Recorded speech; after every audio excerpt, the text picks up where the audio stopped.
Hi there, Junior Lancer readers. Mrs. Centel here.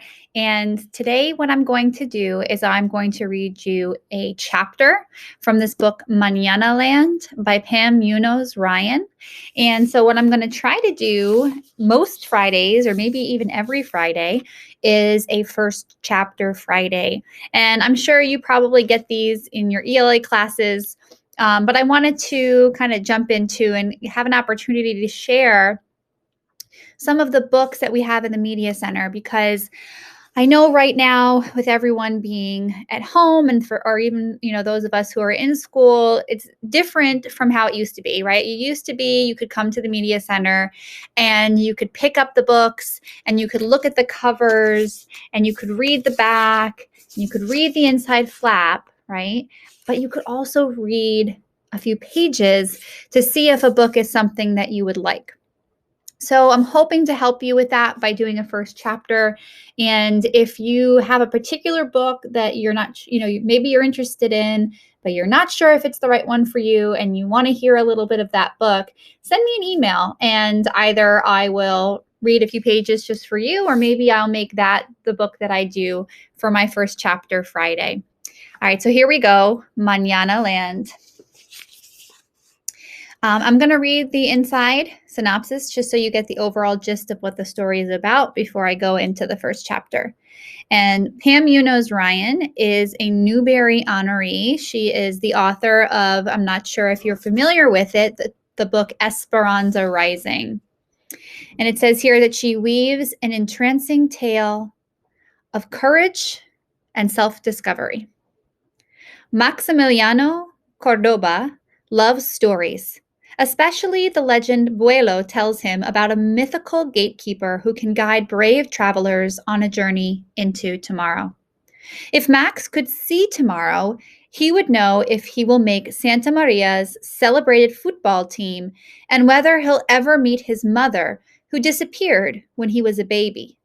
He longs to know more about her, but Papa won't talk.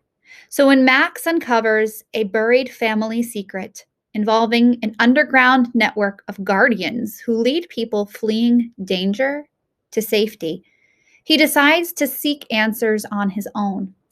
With a treasured compass, a mysterious stone rubbing, and Buelo's legend as his only guides, he sets out on a perilous quest to determine if he is true of heart and what the future holds. This timeless tale of struggle, hope, and the search for tomorrow has much to offer today about compassion and our shared humanity.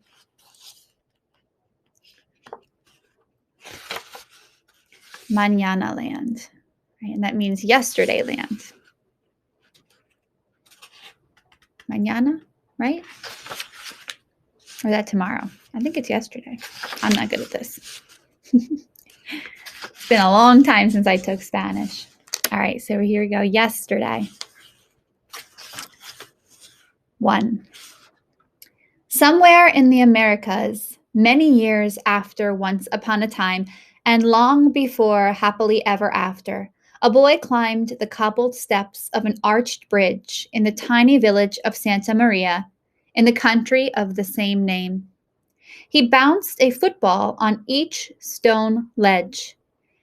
In the land of 100 bridges, this was his favorite. When he was only a baby, Papa, a master stonemason and bridge builder, had carved his name on the spandrel wall for all to see. Maximiliano Cordoba. On his bridge, Max liked the going up of it. He liked that when he reached the threshold, the deck breached Rio Bobinado in a long, bumpy alley. He dropped the ball and dribbled it toward the middle of the deck, bouncing it off the sides of his dusty Huarache sandals. I'm probably saying that wrong. Please correct me. Send me an email if you know I'm saying something wrong. Here, above the keystone, he could see all of his world before him and the river below, curving away from Santa Maria, looping back and curving away again. He moved his hand to mimic the river's erratic path as it circled the islets and giant boulders. Why was Rio Bobinado so indecisive? Max glanced over his shoulder to make sure Papa hadn't caught up. Once, he whispered, a gargantuan serpent was wide as 20 houses and as long as 3 states could not decide whether to slither west toward the ocean or east toward the mountains. As soon as the serpent chose one direction, the other seemed far more appealing. Back and forth it went, side-winding across the earth, its body leaving a huge chasm in its wake. The chasm eventually filled with rain and became the river. Satisfied, Max smiled. This was his favorite spot to make up stories and wonder about big and bewildering things. How long it would take to grow up and become a man, if he would ever see what lay beyond the horizon and why his mother left, and whether he'd ever meet her. Max knew that Papa didn't like big questions of any kind, especially ones about the past or the future. Some of them even seemed to cause him pain. Max couldn't count the times Papa had instructed him to stand firmly in the reality of today, or life will only disappoint you tomorrow. He pushed Papa's words aside and gazed out at the village. The more prominent houses, greens, yellows, blues, hugged the riverbank. The spire of a chapel, Our Lady of Sorrows, pointed toward the heavens. Citrus orchards and grape fields bordered the outskirts of the town. Nestled in the foothills on dirt roads, modest white stone cottages perched like patient doves at roost. Max shaded his eyes until he spotted his. Was Buelo already cooking dinner with Lola at his side, begging for scraps? He let his gaze continue upward toward a jagged cliff where a stone tower loomed. Everyone called the stronghold L'Ariana Gigante, the giant queen, because she looked like the most powerful piece on a chessboard. Max loved that wherever he went in Santa Maria, he could see at least the merlins and crenels of her crown, as if she was always watching over him. He even had a faint memory of sitting at her feet while red blossoms rained upon him.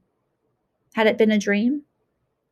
The palace surrounding La Reina Gigante had once been majestic too, but that was decades before the cannons of ancient armies demolished the roof, an earthquake unsteadied the walls, and a war in the neighboring country of Abismo forced legions of people to flee a dictator, using the ruins as a safe place to hide. Some of these hidden ones were poor innocents, women, and children. Others said they were malicious criminals, filthy beggars, and the unwanted. No one had ever seen a hidden one to know for sure, but it was rumored that their spirits returned each year on the wings of the peregrine falcon. Sometimes, when heavy mist shrouded the hills and Santa Maria fell silent, their ghosts could be heard whispering prayers to the giant queen for her protection and guidance, as if she was a saint or a guardian angel. Everyone knew someone who had heard them. The entire property around La Reina Gigante and the ruins was fenced, abandoned, and off limits. Only Papa had permission from the mayor to commandeer the rubble to build new bridges. For as long as he could remember, Max had begged Papa to take him to see La Reina and the ruins up close. He'd be a hero among his friends if he was the first boy to cross the haunted gates. Just because Papa didn't believe in ghosts didn't mean they weren't there. Maybe this summer, Papa would finally take him. He was 12, or almost 12. Max leaned over the capstones, warm from the afternoon sun, and waited for Papa to catch up. In the river, he saw half of his head reflected, a mop of black curls, heavy brows, and caramel-colored eyes. Buelo called them tiger eyes and said they were a sign of strength and determination. Chuy called them leche quemada eyes, like their favorite milk and brown sugar candy. Some of the boys at school called them devil eyes. Max did his best to ignore them, but he wondered if the boys knew something about him that he did not. Was he filled with badness? Still, they were his mother's eyes, and one of the few things about her he could claim.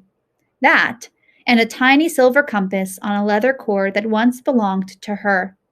He patted his chest and felt it beneath his shirt. As he tossed a pebble into the river, he let the ripple water turn his heavy thoughts to happier ones. School was out, and tryouts for the village football team were in 5 weeks. Like all his closest friends, he dreamed of making the team. Max picked up the ball and threw it at the parapet, letting it ricochet back so he could catch it. The bumpy stones sent the ball in unpredictable directions, forcing Max to hover and anticipate. He kicked it hard, and when it hit the wall and flew back at him, he batted it down. "Bravo!" Papa yelled. "Don't unsettle any of the facing, though, or I'll have repairs." His cheeks flushed with ruddy circles and his forehead wrinkled from his usual troubled frown. "You know I can't kick as hard as you," said Max. Papa was broad-shouldered and solid, a wall of strength and muscle. He and Buelo had both played goalie on Santa Maria's national team, and Max wanted to one day do the same. He was already as tall as both of them, but scrawny. Max kicked the ball up and caught it in his hands. "Do you remember? The tryouts are next month."